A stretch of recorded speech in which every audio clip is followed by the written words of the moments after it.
정부가 이번에는 동학농민운동의 참여자의 명예회복을 추진하고 있어서 이것 또한 논란이 되고 있습니다.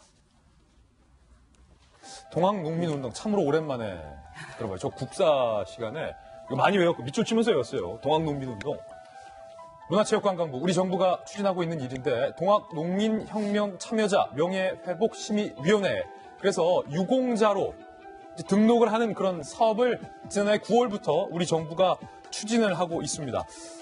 인천 상륙작전 피해 보상과 동학농민운동 명예회복 정부 사업에 대해서 네티즌들은 이런 의견을 보이고 있습니다. 이런 접근이면 한강다리 끊겨서 피난 못 간 서울시민이나 임진왜란 유족들까지 보상해줘야 하는 건 아니냐. 지금 조선시대 124년 전 동학농민운동 나오니까 임진왜란 나왔어요. 그 대상이 왜 북한이 아닌 정부와 유엔이냐, 인천시가 북한 땅이냐. 이젠 하다하다 세금으로 표서하는 방법도 참 가지가지다라는 비판적인 네티즌들의 의견이 있는데, 허은하 소장님, 네. 임진왜란 얘기 나왔는데 이제는 나중에 통일신라가 백제와 고구려를 통일하는 과정에서 땅과 어떤 집을 잃은 우리 백제의 어떤 후손들, 또 고구려의 후손들, 네.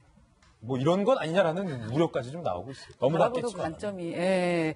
근데 왜 이런 일이 일어났을까를 저는 전문가 입장에서 좀 생각을 해봤어요. 근데 첫 번째는 리더의 지시에 대해서 조금 잘못 이해한 것이 아닌가라는 생각이 들어요. 기업에서는 리더의 경영 방침이 나오면 그에 따라서 이제 조직원들이 움직이잖아요. 근데 문재인 대통령이 사람이 먼저다 하면서 소통을 강조하다 보니까 모든 사람에게 소통하고 그것을 뭔가 실현해줘야 된다라는 것에 대해서 좀 강박관념을 갖고 있는 것이 아닌가. 이러다가는 정말 전 국민을 보상해줘야 될 텐데 혹시 그 돈 저희 돈으로 하는 건 아니죠. 그 세금으로 하게 된다면 하죠.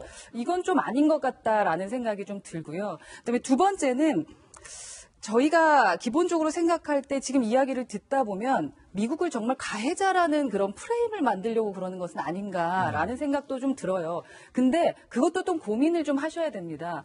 우리 인천 상륙작전 하면 딱 연관되는 검색어가 메가더 장군입니다. 그래서 메가더 장군을 또 치면요, 엄청난 그 블로깅이 되어 있어요.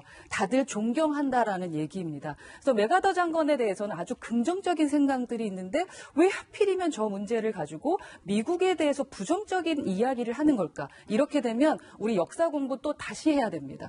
그럼 그 돈은 또 누가 하는 걸까요? 제발 작은 것 하나를 가지고 전체로 보는 듯한 지금의 시각들과 옛날 과거 청산도 좋지만 이젠 제발 미래를 좀 보고 앞으로 우리가 무엇을 보고 가야 될지를 가르쳐 주시고 그런 프레임을 잡아주시는 것이 현 정부의 역할이지 않을까라는 생각을 조심스럽게 해봅니다. 뭐 전문가들의 우려도 듣고 네. 원래 취재에 대한 설명도 같이 듣고 있는데, 변호사님, 이게 법적으로 일단은 뭐 인천 상륙작전 피해 보상이라든지 아니면 동학농민운동 124년 전 조선시대에 있었던 것들의 어떤 유족들의 유공자 등록이라든지 법적으로 가능한 일인가요? 일단 이제 월미도가 관련된 인천 상륙작전하고 동학농민혁명은 이제 다르게 볼 것 같아요. 그러니까 인천 상륙작전 관련해서는 50년 9월 12일 날 이제 인천 상륙작전이 감행하잖아요. 근데 그때가 아침 7시였거든요.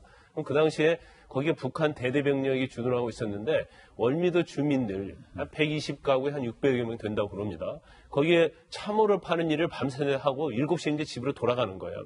근데 그 당시에 이제 폭격이 이루어졌고 굉장히 많은 희생이 됐죠. 그런데 이제 이걸로 만약에 끝났다고 한다면 뭐 과연 보상의 문제에 대해서 굉장히 좀 회의를 할 수가 있는데, 그 이후에 이제 어떤 문제가 발생하냐면 아까 우리 김 의원님께서 말씀하셨지만 이제 토지와 관련돼서도 사실 원주민은 그러면 피해를 봤다 하더라도 그거에 대한 이제 토지를 뭐 사실은 돌려받고 거기서 거주할 수 있어야 하는데, 유엔군이 이걸 점유하다가 국방부에 주는 거예요. 그럼 국방부에서 이걸 인천시에다 줬습니다. 그럼 인천시에서 원래 원주민에게 돌려줘야죠. 근데 이걸 공안화를 시켜버렸잖아요. 예. 그러니까 돌아갈 곳이 없는 거죠. 그러니까 단순히 전쟁으로 인한 피해보다도 어떤 물질적, 재산적 피해가 엄청나게 발생했다는 거. 그리고 이게 갑자기 나온 얘기가 아니고 2008년도 과거사위원회에서 국가의 배상 책임이 있다고 이미 결정을 했어요. 그런데 원주민 귀양대책위원회에서 소송을 했는데 결국 패소를 했습니다. 그 이유가 뭐냐면 과연 원주민으로 인정할 수 있는 뭐 토지대지랄지 이런 게 없다는 거죠. 그렇지만 법적으로는 아마 제가 볼 때는 예. 보상받을 수 있는 근거는 전혀 마련하지 못하기 때문에 법적으로는 패소가 돼요. 그런데 일단 이제 법제처에서 아마 토지 그 몰수에서 공원화한 과정과 관련해서 인천시가 했기 때문에 이건 인천시의 책임이 있다고 하니까 아마 조례를 제정한 걸로 보입니다. 그래서 이제 법적으로 해결할 수 없는 것을 어느 정도 이제 피해 보상을 하겠다는 취지인 것 같고요. 그다음에 이제 동학농민혁명과 관련해서는 동학농민운동. 그렇죠. 기념 사업을 하면서 참여자하고 유족을 명부에 등록을 하겠다는 거예요. 그러니까 이거 자체는 어떤 국가의 세금을 들여서 뭔가 돈을 나눠주겠다는 게 아니고 어떤 굉장히 혁명에 대한 어떤 의미 또 상징성을 부여하기 위해서 등록일 뿐이다. 그렇죠. 그래서 기념 사업의 일환으로 한 것이 아닌가 싶습니다. 예. 첫 번째 이슈, 인천 상륙작전과 동학농민운동에 대한 정부의 정책들 살펴봤습니다.